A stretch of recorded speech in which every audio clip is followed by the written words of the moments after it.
గురు, ఏమిటి అలా డల్గా ఉన్నావు? నువ్వు అనుకున్న పనులన్నీ చేస్తున్నావా? 10 మందికి ఆనందాన్ని పంచిచ్చే నువ్వు ఇలా డల్గా ఉన్నావు. నాకే నచ్చ.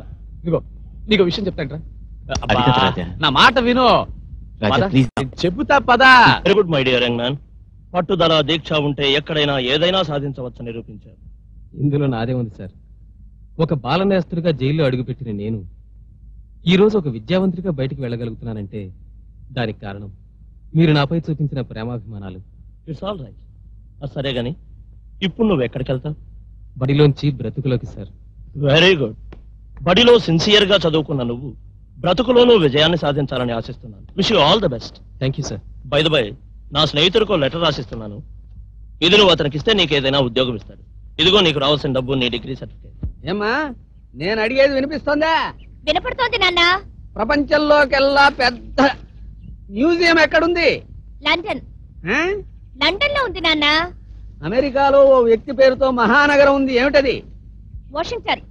రెండో ప్రపంచ యుద్ధం ఎప్పుడు జరిగింది? 1939లో మొదలై 45 వరకు జరిగింది. మూడో ప్రపంచ యుద్ధం ఎప్పుడు జరిగింది? చెప్పమ్మా, మూడో ప్రపంచ యుద్ధం ఎప్పుడు జరిగింది? ఇంకా జరగలేదు కదా నాన్న. ఇప్పుడు నువ్వు వెళ్ళబోయే ఇంటర్వ్యూలో కాస్త ఏదైనా అటు ఇటు జరిగితే మన ఇద్దరి మధ్య జరగబోయేదే మూడో ప్రపంచ యుద్ధం అవుతుంది. నువ్వు చదివించిన పద్ధతికి నేనే కాదు నువ్వైనా సరే పాస్ అవుతావు.